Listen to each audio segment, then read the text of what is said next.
It's great to have you here on the Clark Howard Show. You know, our mission is to serve you with advice and information that empowers you so you make better financial decisions in your life. And in today's show, there's so much talk about living beyond 100.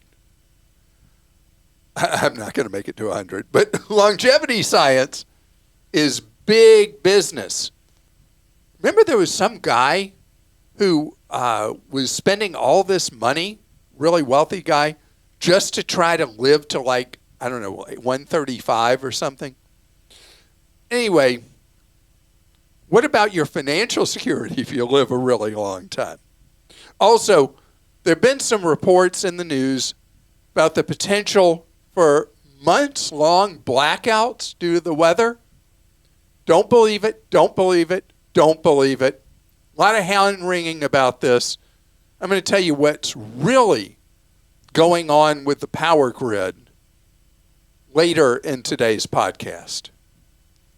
So, almost 7 months ago, I had my heart valve surgery, and I can tell you I just had my latest follow-up, and my numbers are really good. The surgeon told me that my heart function is much stronger than before. And we were talking about the two things that I've done following the surgery. One I've always been into, but I've just ramped it up, is how much activity I engage in every day. Walking, exercise of various types, that sort of thing. And so that was just a continuation, really, of what I was about. But the other thing was improving my diet. And basically, the diet that they recommended to me following having an aortic valve replacement was not quite a Mediterranean diet, but definitely more that way. A lot of fresh fish, that kind of stuff, vegetables, and then some things I've had to give up that I love. Soup. I love soup. I'm not allowed to eat soup anymore. You know why? Because soup has so much sodium in it. And then the funniest thing that's allowed on a heart valve diet is I'm allowed to have steak. Now, what heart diet would include steak? But apparently, valve replacement, steak's okay. But a lot of things I've had to cut out. Cheeses, can't have them. Can't have any kind of luncheon meats, things like that. But the whole Mediterranean diet, the fruits and the vegetables and the fish, if you look at where people are living the longest in the world, a lot of it are places in the world where the whole idea of the Mediterranean diet came from. And this concept of blue zones, why are there certain places that people live so much longer? And guess what the combination is? They tend to be hilly, so people are always having to walk that is aerobic, walking up hills. And they eat this diet I'm talking about. And so Sardinia, the island of Sardinia, according to Kiplinger, has the highest percent of people over 100 in the whole world. 10 times what we have in the United States per capita, where a lot of us don't get much exercise and, well, we don't necessarily eat high. Okinawa, another island, far from the Mediterranean. I want to mention this was started by Dan Buettner, who studied this and wrote the Blue Zones books and, Never heard and of the him. Blue Zones diet. He's really cool. I actually follow him on Instagram. And there was a whole documentary about What's this his name? on Netflix. Dan Buettner. Dan Buettner. I believe Easy I'm for you to pronouncing say. it right. I hope I am. Say that 3 times, Buettner. I hope I Buettner. am. And so there are videos of these places you can watch on this Netflix special I thought were really cool. And yeah, they're walking up and down hills. They're working into their older age at jobs they enjoy outdoors, and yeah, very community oriented. One thing in common they all have is they eat beans as a big part of their diet, like every Blue Zone. Just interesting. You've always been into, you call it lentils, right? Isn't that what you Well, call there it? are lentils and beans and Lentils. stuff, yeah. They're But like cousins? I've learned, like you should really buy them. You should soak them first overnight if you're gonna have beans, and then Boil them, or you can. There are some brands that do that already and pressure cook them. You know, it is great. But Lifespans all over the world are so much longer than they used to be. But I also noticed, since you know I am a social media like Instagram follower, all these influencers, there's all these like scientists trying to push, you know, different supplements that will lead you to have a longer lifespan. And it's just, there's a lot of this race to get younger and be younger, and what's the right exercise and what are the right, you know, science and foods. But when I see all that and I think about the blue zones, I'm like, part of it is being relaxed and maybe not being like, you know. Yeah, stress is, you know, Aura, my Aura ring, my fitness ring is obsessed with my stress levels. Yeah. That stress is a big contributor to ill health. Mm-hmm. But a study by Lancet, the British Medical Journal, finds that you don't need fancy supplements or anything like that. That being active is one of the greatest indicators that people that are active have a mortality risk that is as much as 40% lower than people who are not active. So we already benefit from the improvements in the safety of the food and water supply around the world, medicines we have, the medical care we have generally around the world. Lifespans are so much better. Do you know, I haven't mentioned this in a long time, do you know 115 years ago, do you know what the average lifespan was in the United States? It's probably like in the 40s, right? 45 years. Yeah. Today it's 77 or 78. It dropped some because of COVID. But it's gone back up again. Gone back up, so it's 77 or 78. But if you want to live longer, there's no magic pill for it. It really is being active and eating better. And then you're going to need to save more money in your Roth IRA. So it will cover those long years that you're going to continue to live. Right. So, and that was a big part of it, you said, right? When you were reading about the blue zones, you were talking about the financial part of it, that they were incorporating it, right? Exactly. Because you don't want to create that stress of like, how am I going to pay these bills? Because I don't have any money. So you want to make sure that if your whole goal is to live to 135 or live to 100 or whatever, you've also thought about the financial side of living that long. Yeah, and a simpler life will definitely be more manageable financially too. I mean, I think it all goes together. It's not pills. No. No shortcuts. No. Okay, Ron in Colorado says, "Hi Clark, I've been a Vanguard customer since the mid-1990s. On June 3rd, I received a mass mailing letter from Vanguard stating, 'Important notice regarding the persistent high volume of phone calls. Basically, do not call us, use our app, or conduct business via our website.' As you've said, Clark, what's happened to Vanguard's customer service? I appreciate the great work you and Team Clark does. Thank you." So Ron, the Vanguard customer no service problem is real. And I want to give Vanguard credit because they've done something they've never done before. They decided, as I so railed against them back in the spring, that they were guilty of inward groupthink bias. And they were losing focus on customers.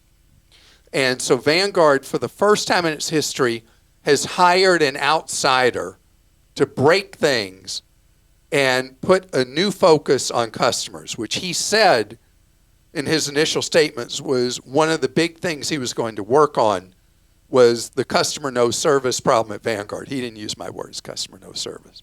But I'm hoping, Ron, that those of us, tens of millions of Americans that are with Vanguard that have been suffering from the extreme deterioration in the customer experience at Vanguard will see that there is a change and a turn back towards a focus on the customer. Rick in Arizona says, "Hi Clark, in retirement, I have decided to donate to help adoption efforts of unwanted household pets, local and or nationwide. How do you go about separating the good ones from the not so good ones?" So Rick, this is a big problem. The number of dogs and cats, especially dogs from what I've been reading, that people the pandemic puppy thing where Yes. people were really lonely and they were dealing with depression issues from the isolation of COVID. Maybe thought they were working from home forever, but they're And not. now suddenly their lives went back to what they were pre-pandemic, and the marketplace is flooded, and rescue groups for particular breeds are overrun with the animals. So you said local or national. National's one process, local is a different one. There are organizations that check out the honesty and then the financial efficiency of charitable organizations. And we have a list of those on Clark.com, but there's Charity Navigator, Charity Watch, and Give. These three organizations each use their own methodology, but they check out charities of all types, and they can tell you how efficient they are with the money. First, that they're legit, and second, how efficient they are. That's how I do national. Local, volunteer with a rescue group or an adoption group for pets. And if you see that not only is their heart in the right place, but their execution is good and that money is spent wisely, your direct personal experience will guide you who to give money to. I just want to also say I follow some of these shelters online. I guess I'm online a lot. And they really seem to have a need right now for if you have old towels, like bath towels and stuff. We just did that. I just did that we too. We just donated old towels. Yeah, I brought some to my local animal shelter because I got some new towels and I was excited and I had a lot of old towels. So if you have those. So I walk into a Humane Society location and I've got all these towels. Nobody even blinks. And somebody just pointed me, and there was this big rolling barrel cart, almost like one of those giant old-fashioned laundry carts that you put the donated towels in that they need. That's awesome. Okay. But they also can use, if you switch up foods for your pet, many humane societies and such need donated food to feed the animals that are in their care. Isaac in Washington says, I don't have a question, but I wanted to tell you about an interaction I recently had with my bank. My savings account had its rates lowered from 5.05% to 5%. Not much, but that meant some money market funds would earn more, so I went to transfer my money over to my brokerage account. As I was transferring, I got a pop-up message saying that if I left the money with my account, it would give me a rate of 5.1% for the next 12 months. So I left the money in my account for now, but I just can't help feeling a little worse about the bank I use for my savings. I just thought I'd let you and the listeners know if your rate was recently lowered, maybe see what happens if you start a transfer. You're talking modern capitalism here. We are now rewarded for disloyalty by so many organizations instead of loyalty. Let's take an example. You know, people are in a firestorm about what T-Mobile did, where T-Mobile promised so many people that they would be locked into a rate for life, blah, blah, blah, blah, blah. And they were under a 3-year agreement they made with the feds to not raise people's plans. And so T-Mobile, out of those 3 years, said, okay, those promises we made, forget them. We're raising your rates. And they raised them a lot. Most people went up 10% or more on their rate plans with T-Mobile. On the other hand, if you're not with T-Mobile, you're with AT&T, Verizon, or someone else, and you go to them, they're going to throw everything at you possible with free phones and all kinds of things just to get you to come to them, rewarding disloyalty, not loyalty. And what I've been recommending to people who ask me what they should do with the T-Mobile rate increases, at least go shop the marketplace and see what else is out there. Because remember the game that modern American capitalism plays. The more loyal you are, the less you get, the more you pay. The more disloyal you are, the more you're willing to shop around, the more money you will save, the less you will spend. And by the way, for the T-Mobile people, remember, We have our cell phone plan comparison guide from various companies, and you can see if T-Mobile, having slapped you around a lot with these new massive increases, if they're worth staying with or not, or if there is actually somebody who would be much better to go to with your service. And with only AT&T, Verizon, and T-Mobile to choose from of national brand name retail companies, they're all the discounters as well. You know, in a case where we've got these three players, it fits exactly what you heard just moments ago from Isaac about the bank only offering a better deal if he was willing to leave. This has become like what's always happened with the cable company and the phone company, whichever one you have your home internet with. When you go to leave one for another, suddenly all kinds of better deals are offered to you than were being offered to you when you were just sitting there as a customer. Remember, that's how the game's played. It's your money. You fight for it every possible way. And the best way to do so is to always be willing to shop and walk to someone else. And I'm so glad, Isaac, you shared your example. And T-Mobile, no longer the uncarrier. You know, the old CEO of T-Mobile used to refer to Verizon and AT&T as dumb and dumber. Now we have to refer to them as dumb, dumber, and dumbest. You decide which of the three is which of those three things. I love that. Coming up ahead, there have been a lot of scare lines recently that we are going to suffer multi-month power blackouts in the United States and around the world. True or false? We've recently been through a brutal heat wave in parts of California and the Southwest, and they've been putting a lot of strain on the grid. And there's been a lot of stories coming out of that ain't nothing. Over the next few decades, we're going to have catastrophic failures of our power systems that will leave large areas blacked out for months at a time. So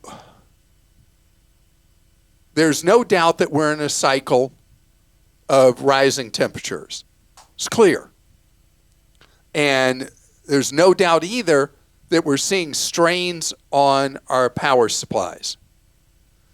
And if you look back at something that most Americans don't pay attention to, our fellow Americans in Puerto Rico went through an absolutely brutal power outage. I think it was after Hurricane Maria, I think was the one, but it may have been Irma, I forget which one was which one. But there are people in Puerto Rico who had no power for more than a year. And it was unconscionable that the power grid was so poorly constituted in Puerto Rico, so poorly run, that in the aftermath, it was such an ongoing human-caused disaster following one that we as humans obviously have no control of. Can't control the weather.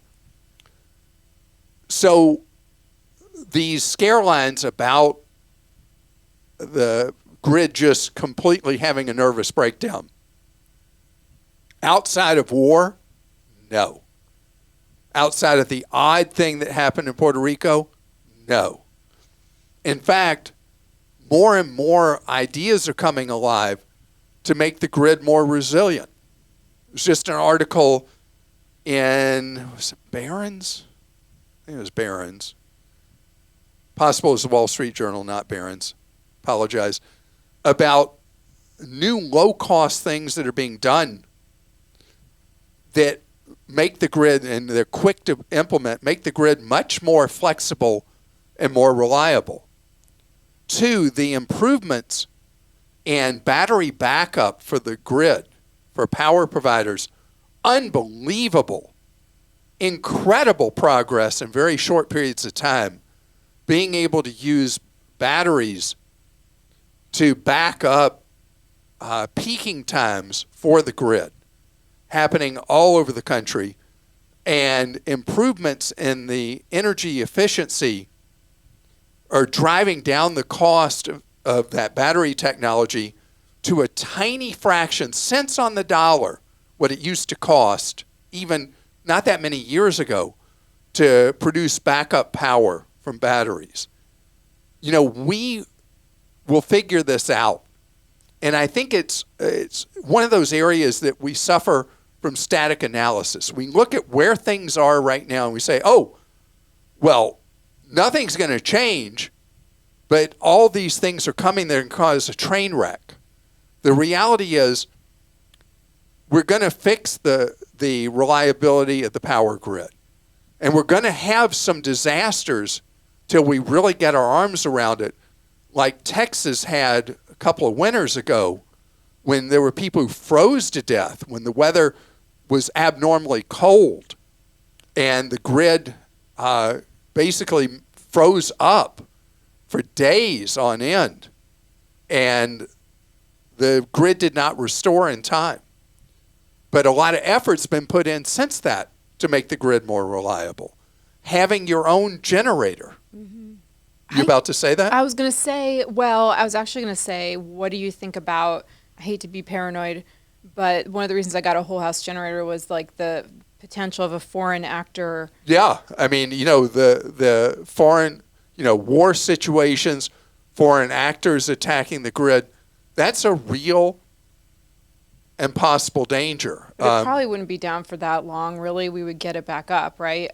Yeah, but also you think about how dependent we are on electricity, and we're going to have more and more ways to deal with it. You have a whole house generator or a partial house generator at your home, and they're selling like crazy.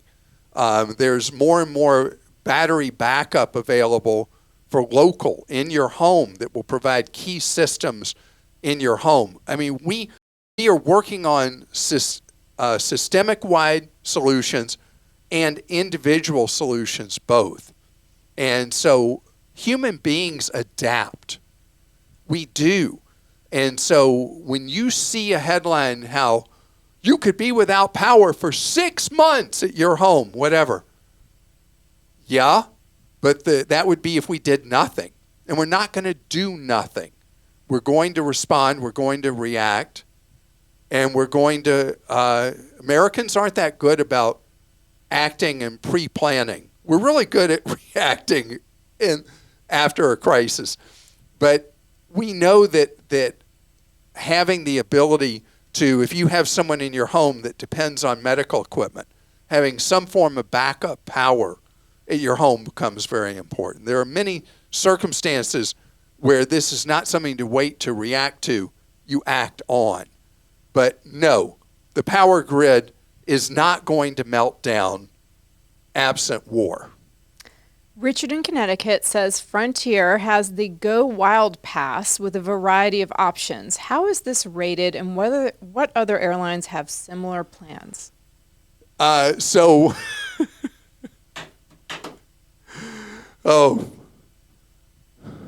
First prize is winning one of these. Second prize is winning two of them. The Go Wild passes. So it's you book a day ahead for domestic. You can book a week ahead for international. And there are people who've just been able to have a field day traveling with the Go Wild passes. There are also a lot of people complaining online that the availability of the seats has been really rough. They didn't get value out of it. And Frontier, I got to be straight with you. Frontier, I love for deep discounters to be there and do well, but they've got to have their act together. And Frontier historically has been a very hard company to do business with. Now, Frontier claims they've turned over a new leaf, that they're going to be a customer-friendly airline now. They've come up with new pricing strategies, new policies, and if you are somebody who adversity just rolls off you, like water rolling off your back. Is that the expression? Mm-hmm. What's the expression? That when things don't quite go like you're planning for, that you're okay. That's who is the perfect person to buy a Go Wild. If you, on the other hand, feel anxiety when you travel, you want things to work like they're supposed to, you don't deal that well with adversity. You can't just book a week in advance. You got to be lighthearted and happy-go-lucky and all that. That's who should buy the Go Wild. And no other airlines have anything like that. No other airlines at this moment have something like that. Anonymous in Georgia says, I was recently in a severe car accident and suffered bodily injury and property damage. When filing with my insurance, I have learned that the insurance policies on my 2 cars can stack effectively, giving me double coverage on bodily injury coverage. Are there any other tricks like that one needs to know when picking an insurer? So stacking, this is a great question. Stacking is available in many states. Insurance is regulated by each state and made available or not by insurers in that state unless required by a state. So stacking is where, like in this case, bodily injury coverage, or in some states referred to as uninsured motorist coverage, can stack on. And so that means if you have multiple vehicles, that the coverage you have on each can ultimately add together to give you more benefit. This can also happen depending on the state and the insurer with liability coverage as well, that it can potentially stack.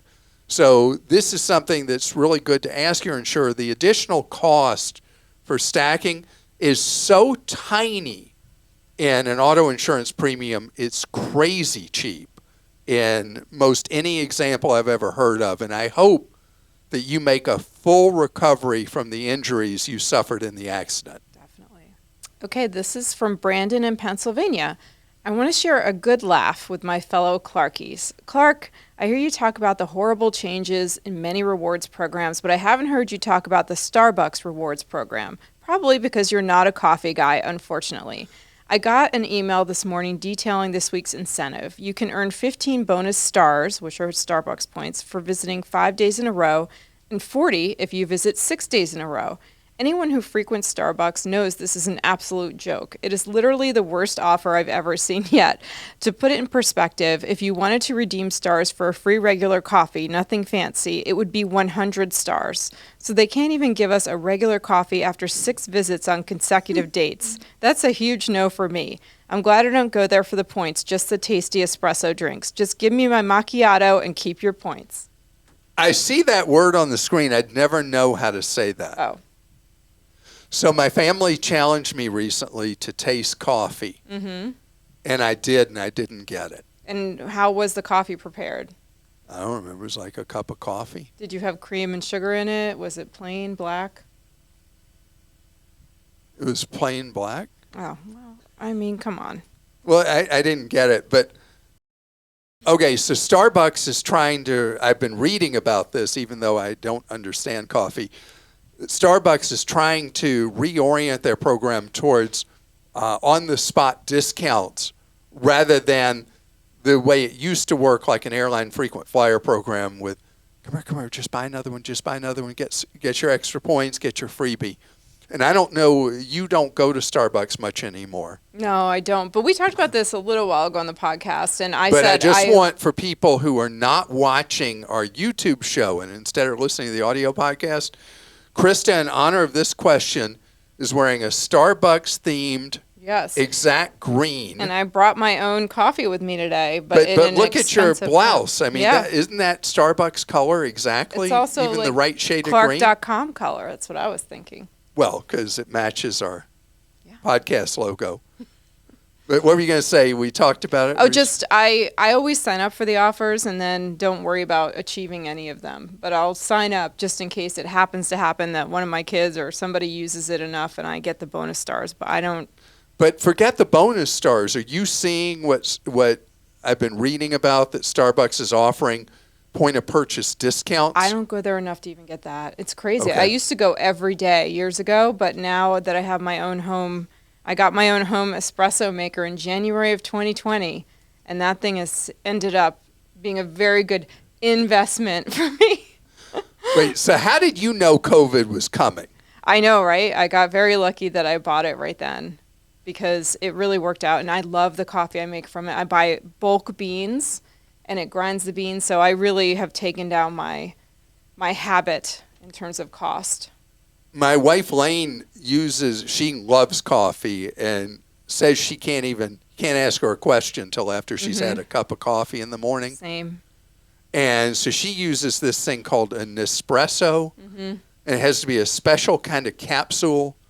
And she says it's the best coffee People love those. she's ever had. But I have to hunt around to find those discs, and they're so expensive. I mean, a lot cheaper than going out and drinking coffee. But what you're doing, I would expect, is much cheaper per cup because you're Probably. grinding your own beans. But I think my machine probably costs 5 times as much as her Nespresso maker. But but you make it up over time Yeah. because it's like the printers. You know, it's not the cost of the machine; it's the cost of the ink for a printer. Same thing with coffee. But she loves that machine. Yeah, people love those. I still am talking about something I know nothing about, coffee. So what would you have them do the test with me? I would have put first? cream and sugar in it for you, for sure, just to soften it. You wouldn't have done one of and those. And it depends on the type of those coffee. frozen drinks that they maybe push so that like much? an ice cream basically is what those are. Well, I've had coffee ice cream. I like the taste of coffee ice cream. It's just black coffee is something that I admire people who drink it, but that's not for me. That's the way Lane always drinks her coffee, just straight black. I use nut pods and sometimes cream too, but I don't use any sweetener. But I think you need Do you sweetener. think anybody cares about what we're talking about right now? Probably not. Sorry, everyone. Sorry about that. Well, I want you to know that we appreciate you so much joining us. And if you're still listening right now and we didn't make you fall asleep talking about coffee. Maybe you're craving a coffee. Craving a coffee? Yeah, from hearing all this. Yum. All right. Well, what I crave is Coke Zero. That's my drink.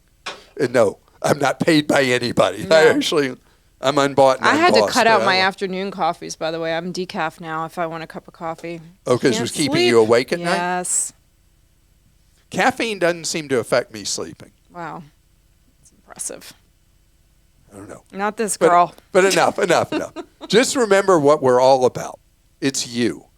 And you being empowered with knowledge that helps you save more, spend less, and avoid getting ripped off. And we'll see you tomorrow.